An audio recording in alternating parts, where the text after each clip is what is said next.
চঞ্চল বর্মন।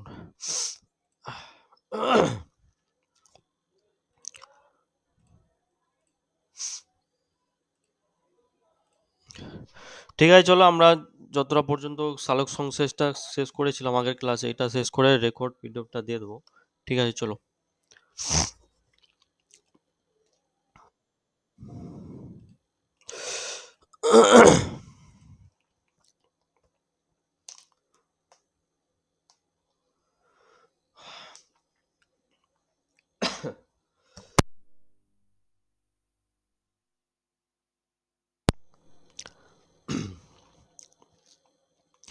দেখো, পাতার কোষে অবস্থিত যৌগ এডিপি অর্থাৎ অ্যাডিনোসিন যে ডাইফসফেট এডিপি, সেটা কি করে সূর্যালোকের উপস্থিতিতে অজৈব ফসফেট পিআই সঙ্গে যুক্ত হয়ে উচ্চ শক্তি সম্পন্ন যৌগ এটিপি অ্যাডিনোসিন ট্রাইফসফেট গঠন করে ফেলে। এই পদ্ধতিকে আমরা কি বলছি? ফসফোরাইলেশন। ঠিক আছে,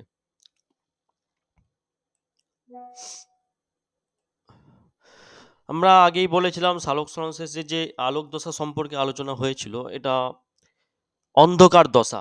এই সালোক সংশ্লেষের অন্ধকার দশা যেগুলো হচ্ছে আমরা যেটাকে স্ট্রোমা বলি, স্ট্রোমার মধ্যে এটি সংগঠিত হয়ে থাকে। ঠিক আছে, এটা হচ্ছে সালোক সংশ্লেষের অন্ধকার দশা।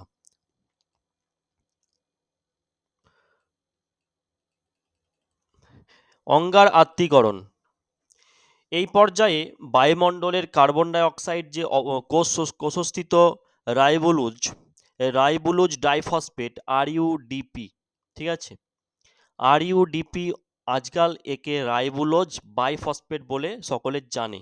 ঠিক আছে, আরইউডিপি নয়, আরইউবিপি বলে সকলে জানে। ঠিক আছে, এই যৌগের সঙ্গে যুক্ত হয়ে ফসফোগ্লিসারিক অ্যাসিড পিজিএ নামে সালোক সংশ্লেষের প্রথম প্রদর্শনযোগ্য স্থায়ী কার্বন যৌগ সৃষ্টি করে। বায়ুমণ্ডলের CO2 থেকে কোষস্থ যৌগে কার্বনের অঙ্গীভূত হওয়াকে অঙ্গার আত্তীকরণ বলা হয়। ঠিক আছে, ফসফোগ্লিসারেল ডিহাইড গঠন কিভাবে হচ্ছে? ফসফোগ্লিসারিক অ্যাসিড পিজিএ, ঠিক আছে, NADPH2 এর সঙ্গে যুক্ত হয়ে ফসফোগ্লিসারেল ডিহাইড গঠন করে ফেলে। ঠিক আছে, যদি প্রশ্ন করা হয় মাটির উদ্ভিদের যে শেকড়, ঠিক আছে, উদ্ভিদের যে শেকড়, ওই উদ্ভিদের শেকড়ের শক্তি উৎপাদনের জন্য অক্সিজেনের প্রয়োজন, তাই তো? উদ্ভিদের শেকড়ের শক্তি উৎপাদনের জন্য তো অক্সিজেন প্রয়োজন। উদ্ভিদের শেকড় কোথা থেকে অক্সিজেন পায় যদি প্রশ্ন করা হয়? উত্তর কি হবে? শেকড়ের শক্তি উৎপাদনের জন্য তো অবশ্যই অক্সিজেন প্রয়োজন, তাই না? ওই যে উদ্ভিদের যে শেকড়, সেই অক্সিজেনটা যে পায় সেটা কোথা থেকে পায়?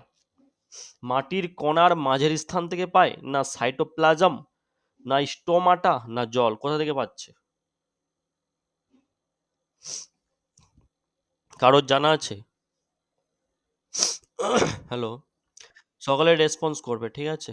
জানা থাকলে অবশ্যই বলবেন। কারোর জানা নেই, তাই তো? দেখো, মাটির কণার মাঝের স্থান থেকে পায়। মাটির কণার মধ্যে থাকা বায়ু উদ্ভিদের মূলরোমের সংস্পর্শে আসে, সেখান থেকেই ব্যাপন প্রক্রিয়ার মাধ্যমে অক্সিজেন উদ্ভিদের কোষে পৌঁছে যায়। কোন প্রক্রিয়ার মাধ্যম দিয়ে? ব্যাপন প্রক্রিয়ার মাধ্যম দিয়ে। ক্লিয়ার? যদি বলা হয় সালোক সংশ্লেষের জন্য প্রয়োজনীয় আলোক শক্তি আবদ্ধ করতে সাহায্য করে এমন উপাদানটি কি হবে? অপশান বলছি: ক্রাইস্ট, অ্যামাইলোপ্লাস্ট, ক্যারোটিনয়েড, না ভ্যাকুওলস? কোনটা হবে?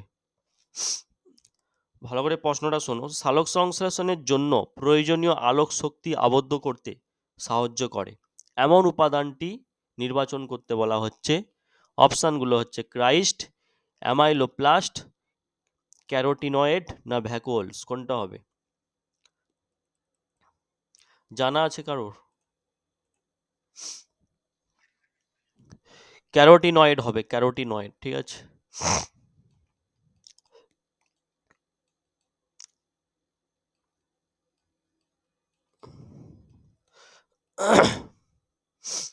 এই ক্যারোটিনয়েডটা কি বলতো? এটি হচ্ছে উদ্ভিদ, শৈবাল এবং সালোক সংশ্লেষী ব্যাকটেরিয়া দ্বারা সংশ্লেষিত প্রাকৃতিকভাবে প্রায় 750টিরও বেশি রঞ্জকগুলির একটা শ্রেণীকে বলা হয় এই ক্যারোটিনয়েড। ঠিক আছে, এই সমৃদ্ধ রঙের অণুগুলি হচ্ছে অনেক গাছের হলুদ হয়, কোনো কোনো গাছের কমলা হয়, আবার কোনো কোনো গাছের লাল রং হয়ে থাকে। ফল এবং শাকসবজি মানুষের খাদ্য পাওয়া প্রায় 40 থেকে 50, এই যে ফল ও শাকসবজি, ঠিক আছে, আমরা যে খাদ্য খাই ওখান থেকে প্রায় 40 থেকে 50 ক্যারোটিনয়েডের বেশিরভাগই সরবরাহ করে থাকে। ঠিক আছে, এই ক্যারোটিনয়েড হচ্ছে উপকারী অ্যান্টিঅক্সিডেন্ট, যাকে বলা হয় উপকারী অ্যান্টিঅক্সিডেন্ট।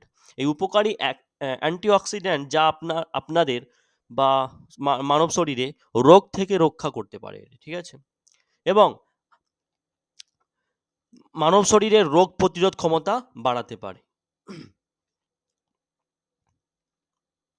প্রোভিটামিন, প্রোভিটামিনে ক্যারোটিনয়েড ভিটামিন এতে রূপান্তরিত হতে পারে।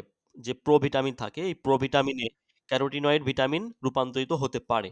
ঠিক আছে, কে জয়েন হচ্ছে?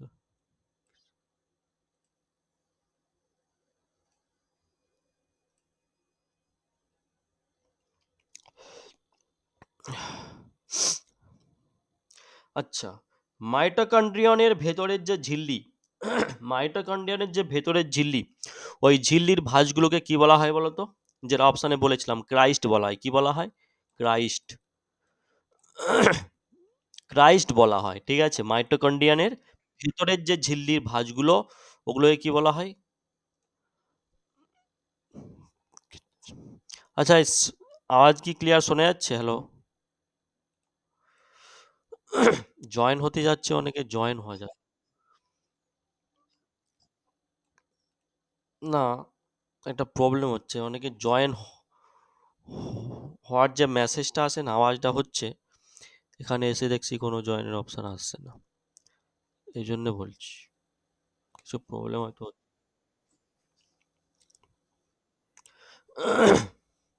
তাহলে কি বললাম, যে মাইটোকন্ড্রিয়নের ভেতরের ঝিল্লির ভাঁজগুলোকে কি বলা হয়? ক্রাইস্ট বলা হয়। কি? ক্রাইস্ট। এই দেখো, জয়েনের জন্য রিকোয়েস্ট, চলো। একটি অ্যামিলোপ্লাস্ট, একটি অ্যামিলোপ্লাস্ট হচ্ছে উদ্ভিদ কোষে পাওয়া যায়, তাই তো? অ্যামিলোপ্লাস্ট কোথায় পাওয়া যায়? উদ্ভিদ কোষে পাওয়া একটা অঙ্গাণু, যাকে বলা হয় অ্যামিলোপ্লাস্ট, যেটা বলেছিলাম 2 নম্বর। আর ভ্যাকুওলস আগে আলোচনা করেছি, ভ্যাকুওলস হচ্ছে ঝিল্লি আবদ্ধ অঙ্গাণু, যেটা কিনা প্রাণী এবং উদ্ভিদ উভয়ের মধ্যে উপস্থিত থাকে ভ্যাকুওলস। ঠিক আছে, প্রাণী এবং উদ্ভিদের মধ্যে।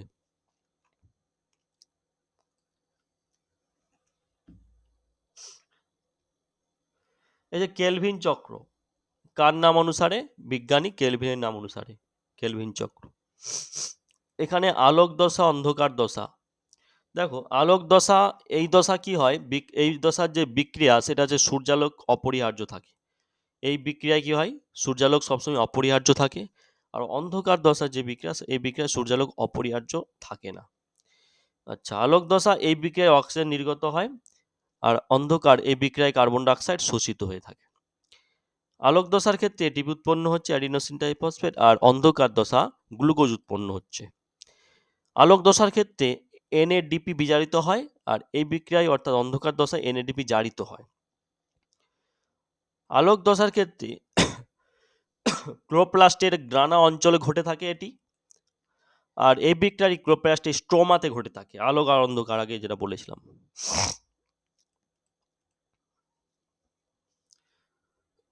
আচ্ছা, যদি প্রশ্ন করা হয় উদ্ভিদের শক্তির প্রাথমিক উৎসটা কি? প্রোটিন, ক্লোরোফিল, সূর্যালোক, গ্লুকোজ। কমন প্রশ্ন। সূর্যালোক, সঠিক বলেছ। সবুজ উদ্ভিদ কার্বন ডাই অক্সাইড শোষণ করে। জল ও সূর্যালোকের উপস্থিতিতে সালোক সংশ্লেষের মাধ্যমে কার্বোহাইড্রেট তৈরি করে। এভাবেই কি হয়, আলোক শক্তি কি হয়, রাসায়নিক শক্তিতে রূপান্তরিত হয়ে যায়।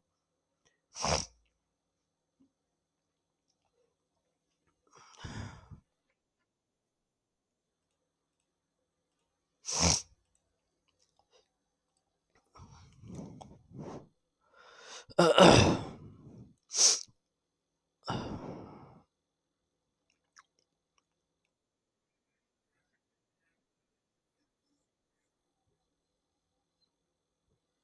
পিডিএফটা না, এটার ক্লাস কম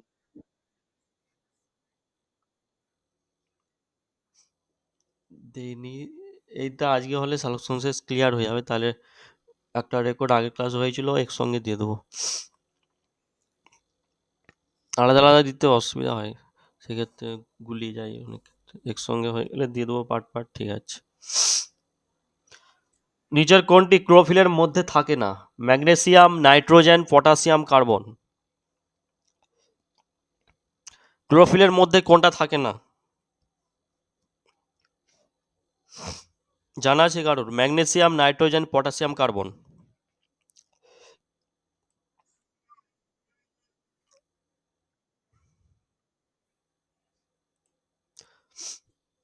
কার্বন।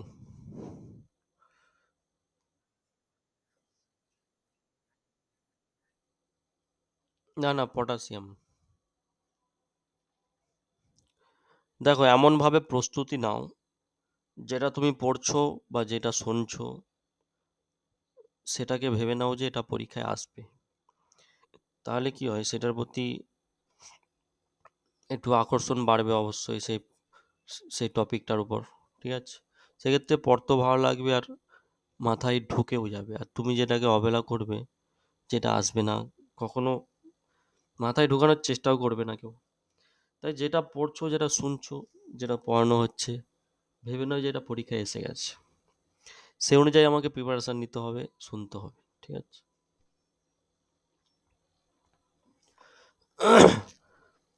নিচের কোনটি ক্লোরোফিলের মধ্যে থাকে না? পটাশিয়াম। ঠিক আছে, কি? পটাশিয়াম হচ্ছে ক্লোরোফিলের মধ্যে থাকে না।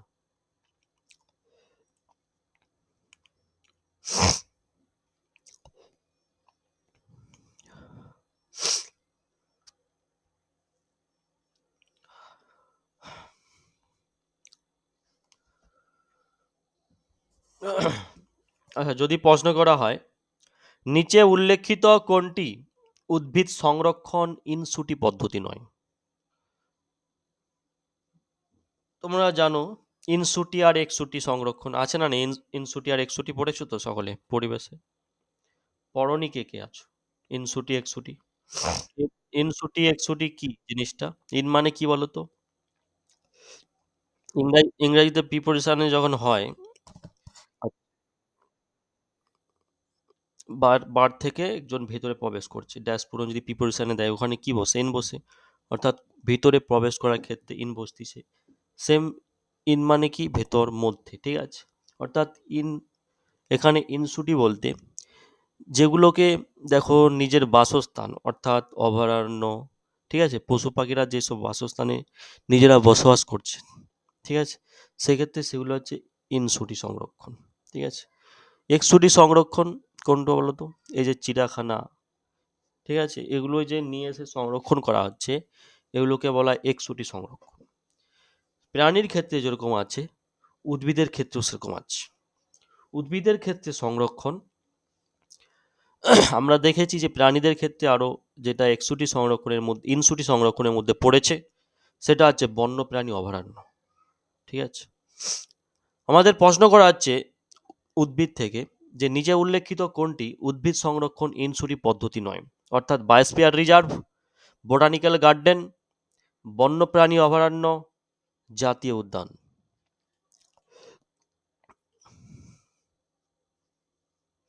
কোনটা হবে ইনসুটি? ইনসুটি সংরক্ষণ নয়, কোনটা? কে বলতে পারবে? ব্যাপারটা তো ইনসুটি এক্সুটি কোনটা আমি বলে দিলাম। দেখো, বোটানিক্যাল গার্ডেন হচ্ছে ইনসুটি পদ্ধতি নয়, বোটানিক্যাল হচ্ছে এক্সুটি। অর্থাৎ এটা কি করছে, এখানে মানুষ প্রাকৃতিকভাবে এটা সৃষ্টি হয়নি, এখানে গাছগুলোকে সংরক্ষণ করা হচ্ছে রেখে, নিজেরা তৈরি করে। ঠিক আছে, এভাবে। বোটানিক্যাল গার্ডেন কেউ গিয়েছো? বোটানিক্যাল গার্ডেনে কেউ গিয়েছো বা দেখেছো?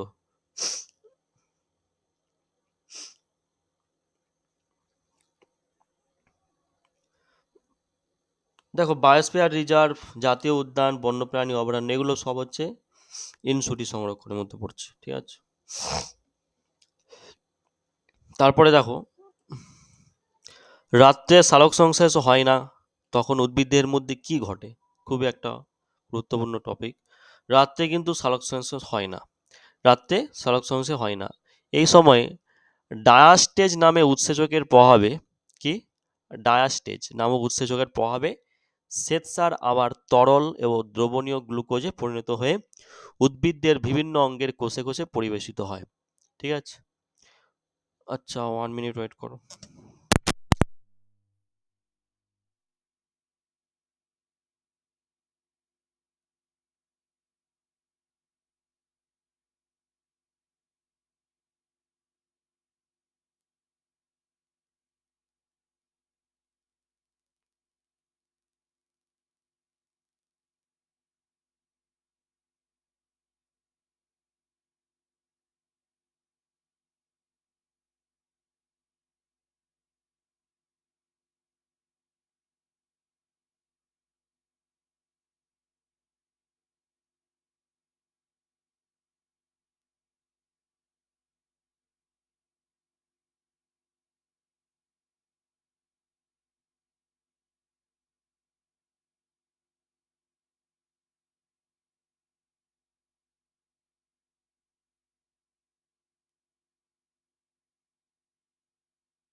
আচ্ছা, আজ শুনতে পাচ্ছ? হ্যালো?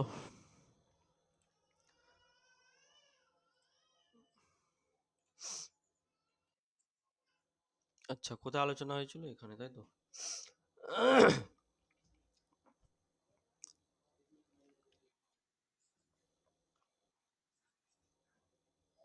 ডায়াস্টেজ, তাহলে ডায়াস্টেজটা, এটা হচ্ছে ডায়াস্টেজ, যেটা এই উৎসেচক হচ্ছে, এই উৎসেচকের প্রভাবে কি হয়, শ্বেতসার আবার তরল ও দ্রবণীয় গ্লুকোজে পরিণত হয় এবং উদ্ভিদদের বিভিন্ন অঙ্গের কোষে কোষে পরিবেশিত হয়, ঠিক আছে। তরল গ্লুকোজ উদ্ভিদদের সঞ্চয়ী অঙ্গে পৌঁছলে তা অ্যামাইলেজ উৎসেচকের প্রভাবে আবার অদ্রবণীয় শ্বেতসারে পরিণত হয় এবং এই অঙ্গে ভবিষ্যতের জন্য সঞ্চিত থাকে, ঠিক আছে। পরবর্তী দেখো, উদ্ভিদের মূলে সালোকসংশ্লেষ হয় না। উদ্ভিদের মূলে সালোকসংশ্লেষকারী রঞ্জক ক্লোরোফিল না থাকায়, মূল মাটির নিচে থাকায় সূর্যালোক সেখানে পায় না, তাই উদ্ভিদের মূলে সালোকসংশ্লেষ হয় না। ছত্রাক জাতীয় উদ্ভিদ, স্বর্ণলতা নামক পরজীবী উদ্ভিদেও কি হয়, ক্লোরোফিলের অভাবে সালোকসংশ্লেষ কিন্তু হয় না। অপরপক্ষে অর্কিডের মূল এবং গুলঞ্চের আত্তীকরণ মূল সবুজ হয়, কি হয়, সেখানে সালোকসংশ্লেষ কিন্তু হয় মূলে, ঠিক আছে। কোথায় কোথায়? অর্কিডের মূল এবং গুলঞ্চের আত্তীকরণ মূল, এগুলোই কিন্তু কি হয়, এগুলোর ক্ষেত্রে সালোকসংশ্লেষ হচ্ছে, ঠিক আছে। আবার, হ্যাঁ, আবার দেখো, রাত্রে সালোকসংশ্লেষ হয় না কেন? এটা তো করেছিলাম, ছাড়ো।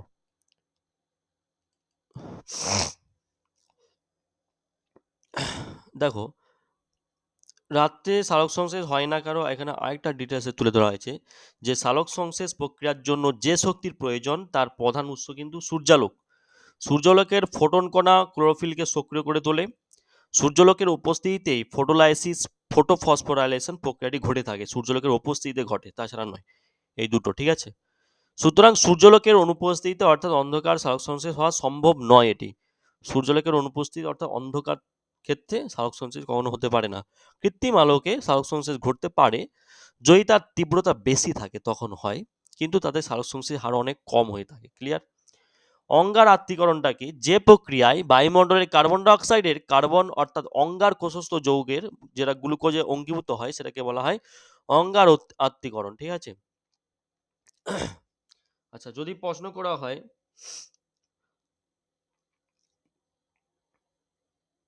নিচের কোন ঘটনাটি সালোক সংশ্লেষের সময় ঘটে না? নিচের কোন ঘটনাটি সালোক সংশ্লেষের সময় ঘটে না?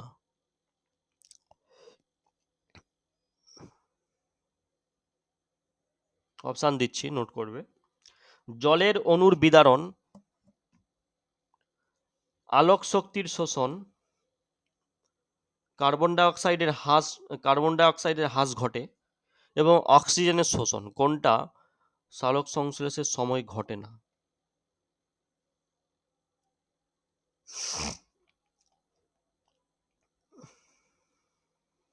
কারো জানা আছে? দেখো, সালোক সংশ্লেষের সময় ঘটে না হচ্ছে অক্সিজেনের শোষণ। ঠিক আছে। সবুজ উদ্ভিদ কার্বন ডাই অক্সাইড শোষণ করে। জল ও সূর্যালোকের উপস্থিতিতে সালোক সংশ্লেষের মাধ্যমে কার্বোহাইড্রেট তৈরি করে, অক্সিজেন শোষণ নয়। ঠিক আছে। পরবর্তী প্রশ্ন, গ্লুকোজ অণু ভেঙে কিসে পরিণত হয়? Pyruvic acid, lactic acid, mitochondria না সাইটোপ্লাজম? গ্লুকোজ অণু ভেঙে কিসে পরিণত হয়? Pyruvic acid. পাইরুভিক অ্যাসিড, ঠিক আছে, এক ধরনের জৈব অ্যাসিড যেটা ক্রেবস চক্রের মাধ্যমে তৈরি হয়ে থাকে। ঠিক আছে। শ্বসনের সময় গ্লুকোজ অণু জারণের মাধ্যমে এই শক্তি উৎপন্ন হয়। পরবর্তী প্রশ্ন, এটিপি। এটিপির প্রান্তীয় বন্ধনী ভাঙার জন্য জল ব্যবহার করলে কত শক্তি নির্গত হয়? কারো জানা আছে আন্দাজ? এটিপির যে প্রান্তীয় বন্ধনী সেটা ভাঙার জন্য জল ব্যবহার করলে কত শক্তি নির্গত হয়? নোট করে নাও। 30.5 কেজি পার মোল। ঠিক আছে, কেজি পার মোল। ঠিক আছে, কেজি পার মোল, নোট করে নেবে। পরবর্তী প্রশ্ন, আখ হলো সবচেয়ে কার্যকারী উদ্ভিদ। আখ। আখ হচ্ছে সবচেয়ে কার্যকারী উদ্ভিদ। এই আখ সবচেয়ে কার্যকারী উদ্ভিদ ড্যাশকে রাসায়নিক শক্তিতে রূপান্তরিত করার জন্য। আখ হলো সবচেয়ে কার্যকারী উদ্ভিদ ড্যাশকে রাসায়নিক শক্তিতে রূপান্তরিত করার জন্য। বায়ু, শরবত, সূর্যলোক না জল? প্রশ্নটি আরআরবি এনটিপিসি এক্সামে এসেছিল 2021 সালে। জল না সূর্যলোক।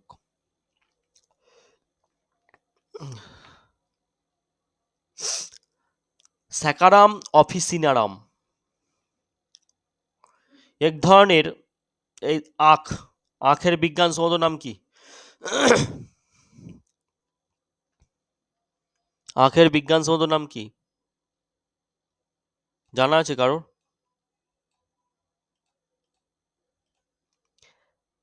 স্যাকারাম স্যাকারাম অফিসিনারাম আখ এক ধরনের লম্বা চিরহরিৎ ঘাস জাতীয় উদ্ভিদ। এই উদ্ভিদ উচ্চ পরিমাণ শর্করার জন্য চাষ করা হয়ে থাকে। আখের রস থেকে চিনি ও গুড় তৈরি হয়, তাই তো? পরবর্তী প্রশ্ন, মরুভূমির উদ্ভিদ যেমন ক্যাকটাস কোন অঙ্গের মাধ্যমে সালোক সংশ্লেষ সম্পন্ন করে? পাতা, কাণ্ড, কাঁটা, মূল?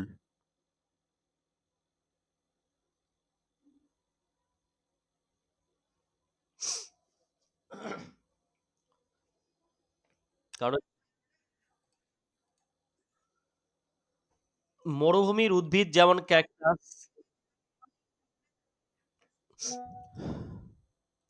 কাণ্ড ইজ দ্য রাইট অ্যান্সার। মরুভূমির উদ্ভিদের জেরোফাইট পাতা বাষ্পীভবনের মাধ্যমে জলের অপচয় রোধের জন্য কাঁটায় রূপান্তরিত হয়ে যায়, তাই তো? এই ধরনের উদ্ভিদে কাণ্ডের মাধ্যমে সালোকসংশ্লেষ ঘটে। অর্থাৎ কোন ধরনের? মরুভূমির উদ্ভিদ, যেমন ক্যাকটাস। ঠিক আছে। পরবর্তী প্রশ্ন যদি করা হয়, প্রশ্নগুলো নোট করো। নিচের কোন অংশটি উদ্ভিদে গ্যাসীয় আদান প্রদানে সাহায্য করে? কোন অংশটি উদ্ভিদে গ্যাসীয় আদান প্রদানে সাহায্য করে? পত্ররন্ধ্র, নিউক্লিয়াস, কোনটা? না কোষের ঝিল্লি? কোনটা হবে? পত্ররন্ধ্র, নিউক্লিয়াস না কোষের ঝিল্লি, কোনটা? পত্ররন্ধ্র। পত্ররন্ধ্র ইজ দ্য রাইট অ্যান্সার। দেখো, স্টোমাটা স্টোমাটা সালোক সংশ্লেষের সময় CO2 গ্রহণ করে এবং O2 ত্যাগ করে দেয়। কি বলছি? স্টোমাটা স্টোমাটা যখন সালোক সংশ্লেষের সময় কি করে? CO2 গ্রহণ করে নেয় এবং O2 ত্যাগ করে দেয়। পরবর্তী প্রশ্ন,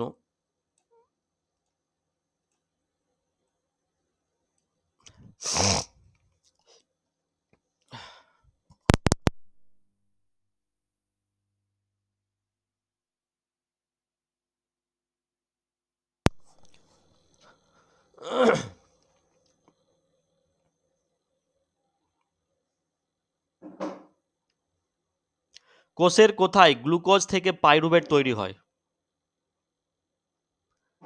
সাইটোপ্লাজম, রাইবোজোম, মাইটোকন্ড্রিয়া না নিউক্লিয়াস? কোষের কোথায়? না, কোষের কোথায় গ্লুকোজ থেকে পাইরুভেট তৈরি হয়? দেখো, গ্লুকোজ থেকে পাইরুভেট হচ্ছে সাইটোপ্লাজম। গ্লাইকোলাইসিস কি বলতো? একটি পাইরুভেটের গ্লুকোজ ভাঙার পদ্ধতিকে আমরা গ্লাইকোলাইসিস বলি। এই পদ্ধতিতে কি হয়? গ্লুকোজ অণু আংশিক অক্সিডেশনের মধ্যে দিয়ে যায় এবং পাইরুভেটের দুটি অণু, ঠিক আছে, পাইরুভেটের দুটি অণু এবং এক জোড়া এটিপি তৈরি করে।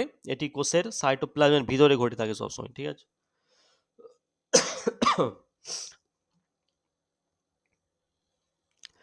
আচ্ছা, জীবের জীবন ধারণ অর্থাৎ চলন। হ্যাঁ, জীবের জীবন ধারণ অর্থাৎ চলন, ক্ষয়পূরণ, বৃদ্ধি, জনন প্রভৃতি জৈবিক কাজগুলো সুষ্ঠুভাবে সম্পূর্ণ করার জন্য শক্তির কিন্তু অবশ্যই প্রয়োজন হয়। আমরা বলতে পারি যে শক্তির প্রধান উৎস হচ্ছে সূর্যলোক। ঠিক আছে। আচ্ছা, একটু ওয়েট করো।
হ্যাঁ, একটু ওয়েট করো,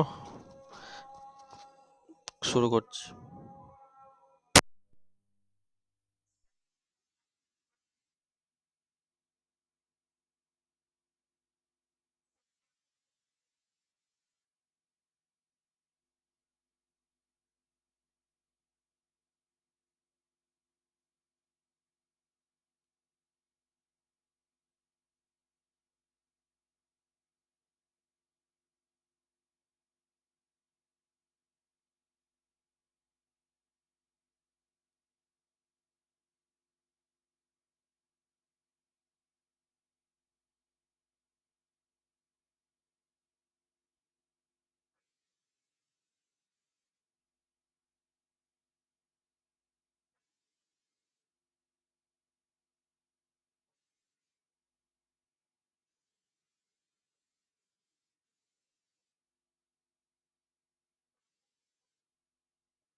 সকালে আওয়াজ শুনতে পাচ্ছ? দেখো, যেখানে বলেছিলাম প্রশ্নটি কোথায় হয়েছিল।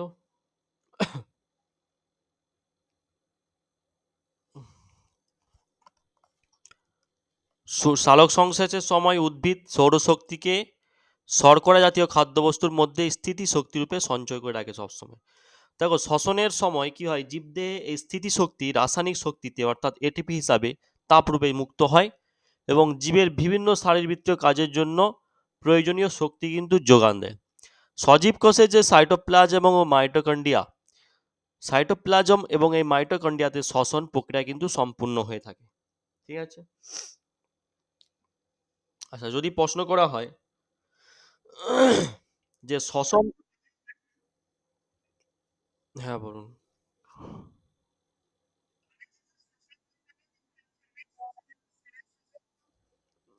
হ্যাঁ, যাচ্ছি, এই পরেই যাচ্ছি, পিডিএফে আছে।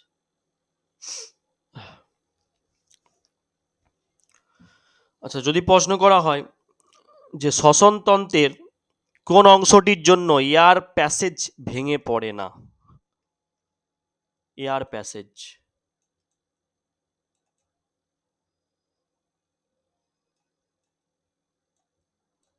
ঠিক আছে।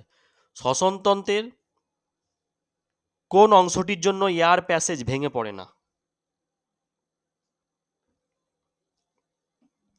পাজর, রিং অফ কার্টিলেজ, মেরুদণ্ড না শ্বাসনালী?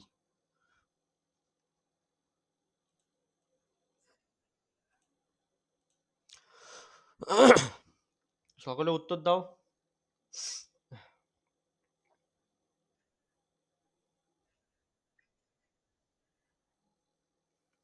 দেখো, শ্বসনতন্ত্রের জন্য যে অংশটি সেটা হচ্ছে ring of cartilage. Ring of কার্টিলেজে প্রায় 20টি রিং থাকে, যা ট্রাকিয়াকে রক্ষা করে, বায়ুর অনুপস্থিতিতে রক্ষা করে, উপস্থিতিতে নয়।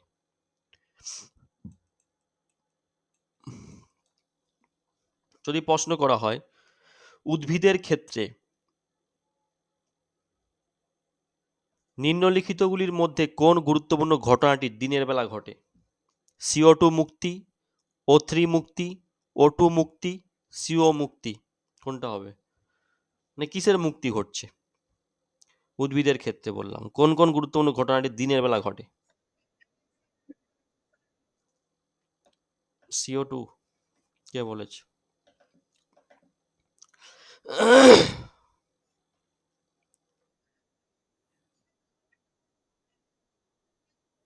O2, O2, O2।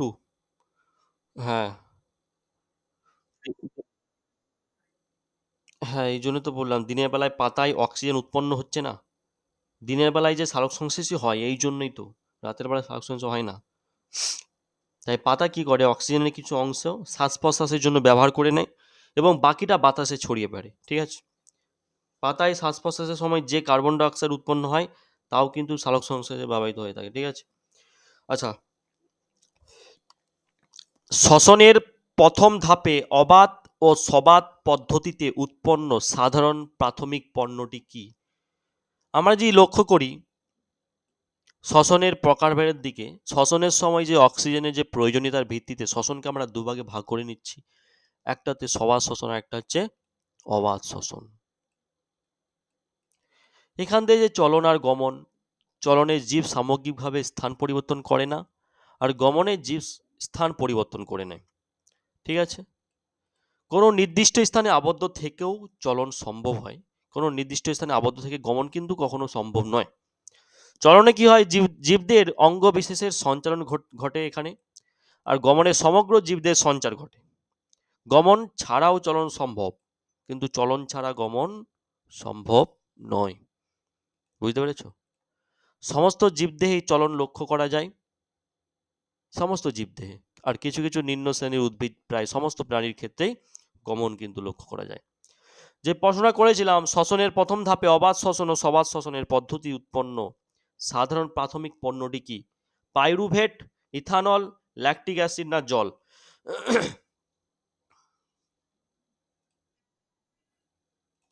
হ্যাঁ, কোনটা হবে? Pyruvate is the right. হ্যাঁ হ্যাঁ, পাইরোভিট।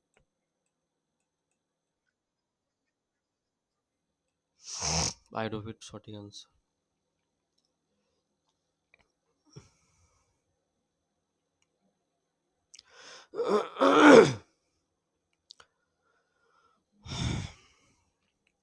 আচ্ছা, স্পাইরাকেল অথবা শ্বাস প্রশ্বাসের গর্ত কোন প্রাণীর শ্বাসঙ্গ বলো তো? স্পাইরাকেল বা শ্বাস প্রশ্বাসের গর্ত, এটা কোন প্রাণীর শ্বাসঙ্গ? মানুষ, মাছ, আরশোলা, কেঁচো?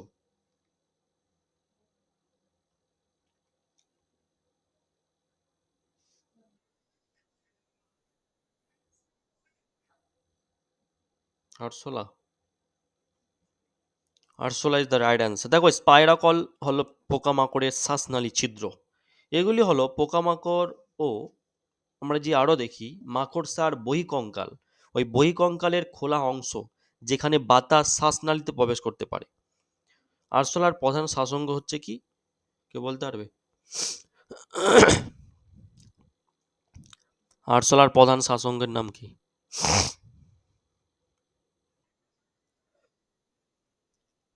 হ্যাঁ, ট্র্যাকিওল, ট্র্যাকিওল।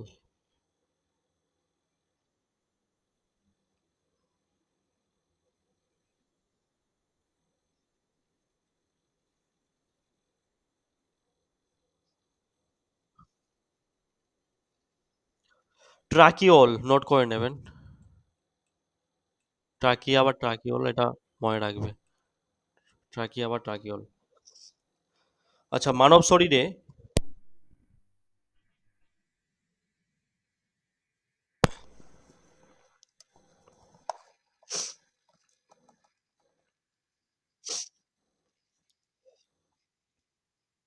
মাইকনটা অফ করে দাও।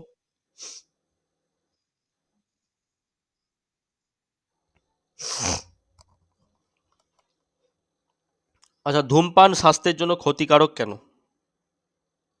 কার কেমন উত্তর আসে দেখি।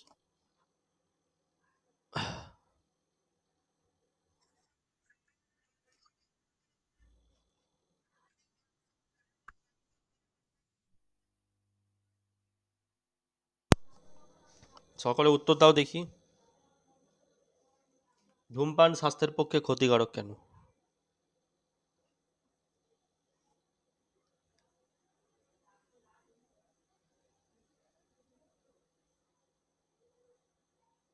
কারো জানা আছে?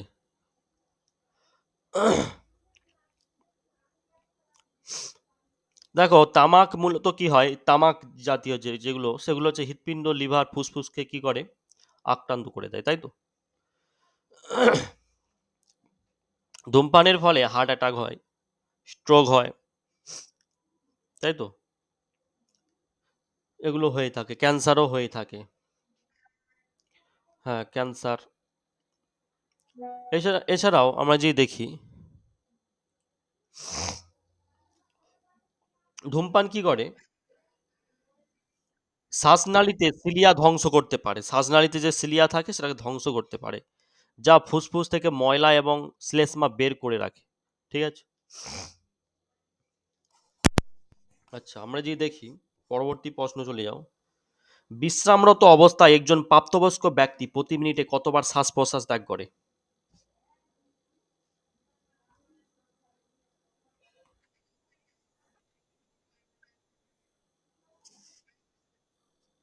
72 বার? 70 থেকে 12, সরি, 70 থেকে 72, 12 থেকে 15, 15 থেকে 18, 72 থেকে 75?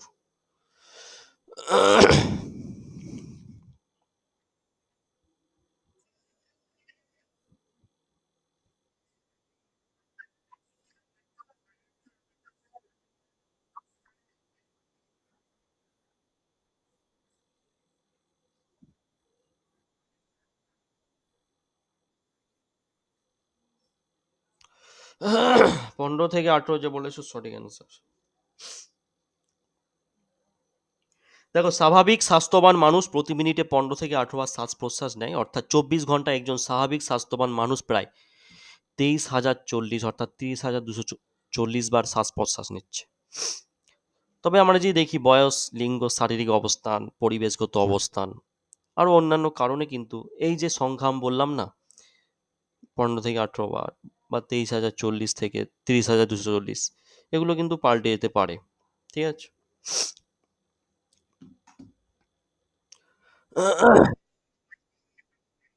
হ্যাঁ, পরিবেশ তো এর উপর তো নির্ভর করে, তারপর লিঙ্গ, বয়স, শারীরিক অবস্থান এগুলো। আচ্ছা, কিছু মাছ জল গিলে শ্বাস প্রশ্বাস নেয়, আছে না? জল গিলে গিলে শ্বাস প্রশ্বাস নেয়। মাছের জল গেলা ড্যাশ, যদি প্রশ্ন করা হয় মাছের জল গেলা কি, এখানে মাছের জল গেলায় কি বোঝানো হচ্ছে?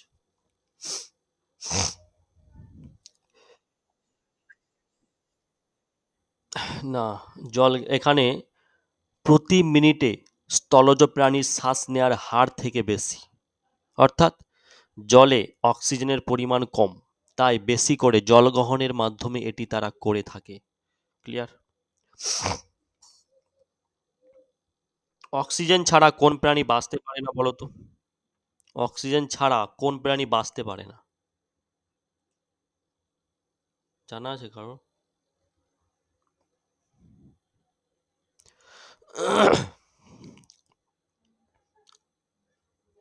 অ্যারোর, সিম্বায়োটিক, প্যারাসাইট না অ্যানারোব?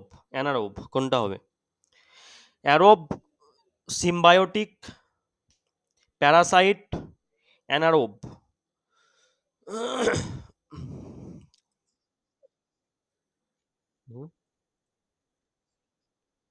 Anaerobe is the right answer, anaerobe. এই অ্যানারোব কি করে? দেখো, প্রাণীর বেঁচে থাকার জন্য কিন্তু অক্সিজেন একটা গুরুত্বপূর্ণ ভূমিকা, একটা অপরিহার্য দরকার। অক্সিজেন শূন্য স্থানে, অক্সিজেন কি হয়, শূন্য স্থানে কোনো প্রাণী বাঁচতে পারে না। তাই তো, অক্সিজেন শূন্য স্থানে কোনো প্রাণী বাঁচতে পারে পারে না, এটি প্রত্যাশিত একটা সত্য ঘটনা, আমরা জানি। তবে কিন্তু কয়েকটা বিজ্ঞানীরা এমন এক পরজীবীর সন্ধান পেয়েছেন যাদের বেঁচে থাকার জন্য অক্সিজেনের প্রয়োজন নেই। তাই তো, অবাক লাগছে কথাটা শুনে। এদেরকে আমরা অ্যানারোব বলে থাকি। লরিসিফারেন নামের এই ক্ষুদে প্রাণীরা, লরিসিফারেন, লরি সিফারেন, ঠিক আছে, এই লরিসিফারেন নামক ক্ষুদে প্রাণী সাগরের তলায় অন্ধকার অবস্থায় বাস করে, কোনো রকম অক্সিজেন পায় না, অক্সিজেন ছাড়ায়। এই লরিসিফারেনের আকার অনেকটা বড় অ্যামিবার মতো হয়ে থাকে। ঠিক আছে।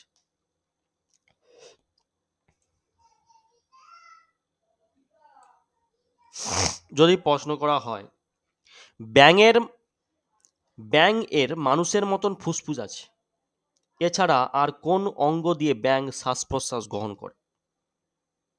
শ্বাসনালী, পিচ্ছিল ভেজা ত্বক দিয়ে না ফুলকা দিয়ে?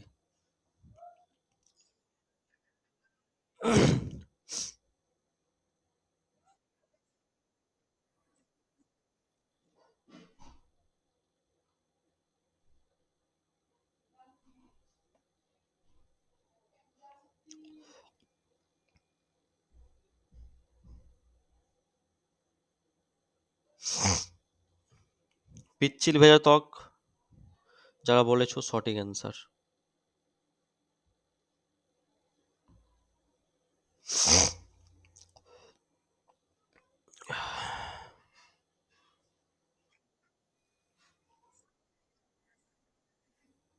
হুম, দেখো, পিচ্ছিল বা ভেজা ত্বকের দ্বারা তো ব্যাঙ শ্বাস প্রশ্বাস গ্রহণ করে না, আর ব্যাঙ ফুসফুসের সাহায্যও নেই।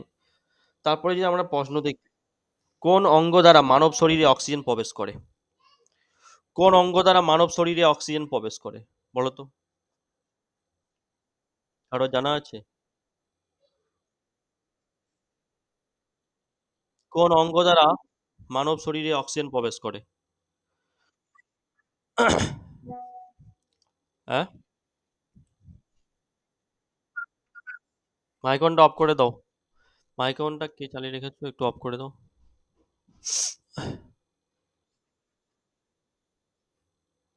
মুখ দিয়ে?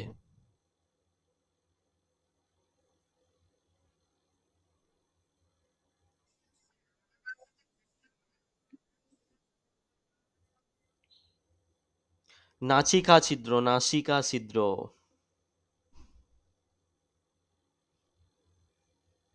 কি বললাম?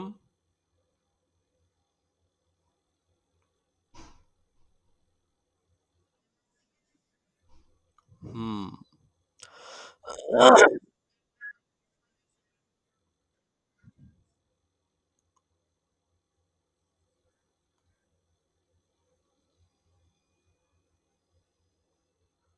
হ্যাঁ, সেটাই তো।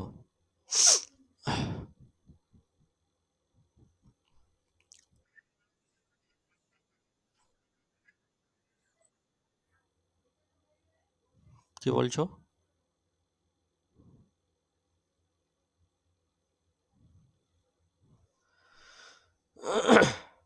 দেখো, মানুষ যখন শ্বাস গ্রহণ করে তখন নাসারন্ধ্র দিয়ে তো অক্সিজেন শ্বাসনালীতে প্রথমে পথে ফুসফুসে গিয়ে পৌঁছায়।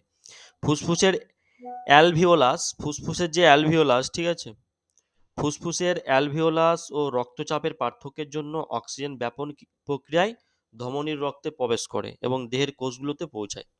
ঠিক আছে, অন্যদিকে শর্করা জারণের ফলে কোষে অপদ্রব্য হিসাবে কার্বন ডাইঅক্সাইড উৎপন্ন হয়ে থাকে। আচ্ছা, যদি প্রশ্ন করা হয় মানব শরীরে শ্বাসনালীতে সিলিয়ার ভূমিকা কি বলতো? সিলিয়ার ভূমিকাটা কি আছে? মানব শরীরে যে শ্বাসনালীতে সিলিয়ার ভূমিকাটা কি?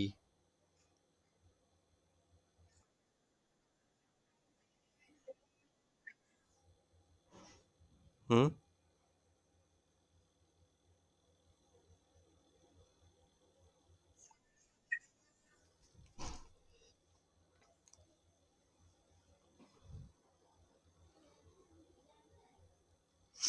মানব শরীরে শ্বাসনালীতে সিলিয়ার ভূমিকা কি বলতো? দেখো, শ্বসন একটা বিপাকীয় প্রক্রিয়া যেটা সমস্ত জীবের মধ্যে ঘটে থাকে। এই শ্বসন, ঠিক আছে, এটা হচ্ছে একটা বিপাকীয় প্রক্রিয়া, সমস্ত জীবের মধ্যে ঘটে। এই প্রক্রিয়ায় শক্তি এটিপি, অ্যাডিনোসিন ট্রাইফসফেট, গ্লুকোজের ভাঙন দ্বারা উৎপাদিত হয়, যা কিনা কোষ দ্বারা বিভিন্ন কার্য উৎপাদনের জন্য ব্যবহৃত হয়ে থাকে।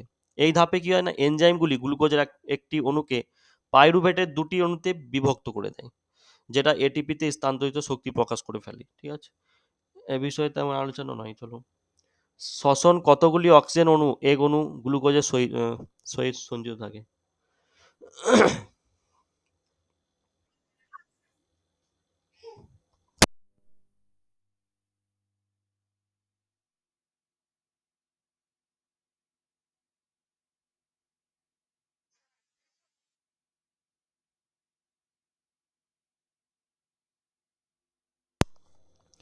কি বলতে চাও, 38 অণু?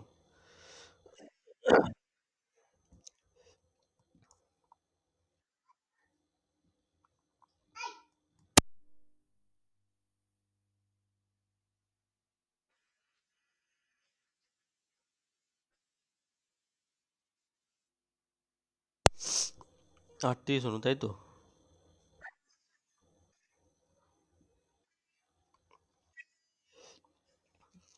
দেখো, শ্বসন কতগুলি অক্সিজেন অণু, এক অণু গ্লুকোজের সহিত যুক্ত হয়? সঠিক অ্যান্সার হচ্ছে 6টি। ঠিক আছে, 6টি মনে রাখবে। ঠিক আছে, চলো আজকে এখানে পর্যন্ত থাক, পরবর্তী ক্লাসে দেখা হচ্ছে। আমি পিডিএফ রেকর্ড দিয়ে দেবো, ঠিক আছে?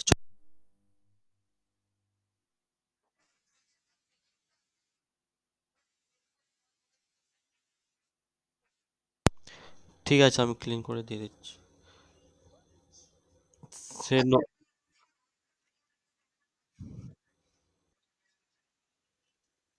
হ্যাঁ, বলুন।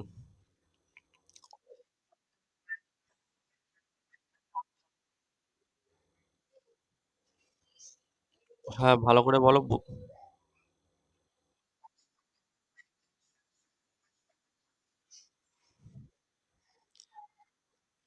জীবদেহের প্রধান শ্বসন বস্তুটি কি?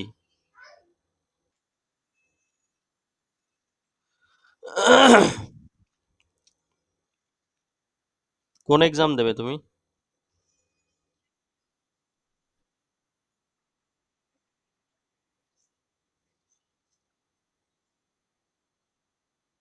WPPKP? হ্যাঁ, হ্যাঁ, আচ্ছা। জীবদেহের মানে প্রধান শ্বসন বস্তু কি, তাই তো? এটা জানতে চাচ্ছ? দেখো, জীবদের প্রধান প্রধান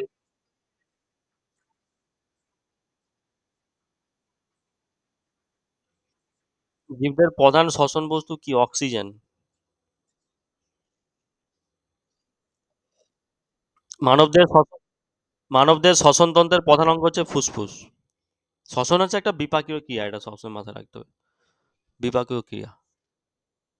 অক্সিজেন হবে যে প্রশ্নের উত্তর। জীবদের প্রধান শ্বসন বস্তু হচ্ছে অক্সিজেন।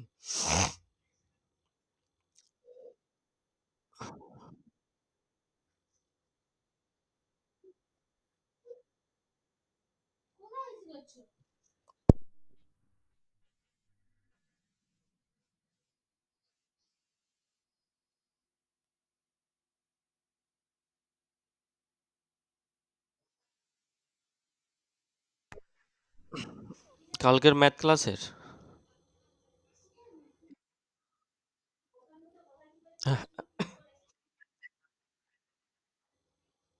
হুম, দিয়ে দেবো।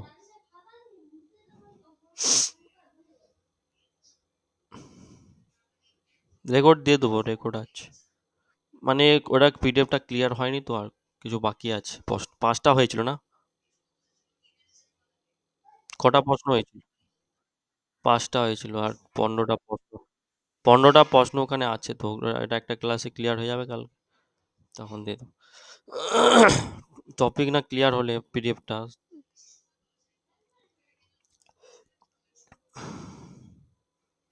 ঠিক আছে, চলো। কি পিডিএফ?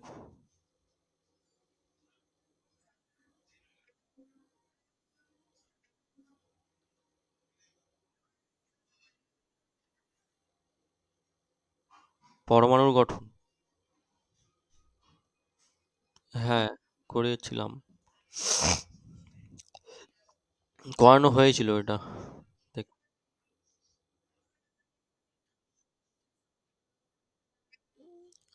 ঠিক আছে।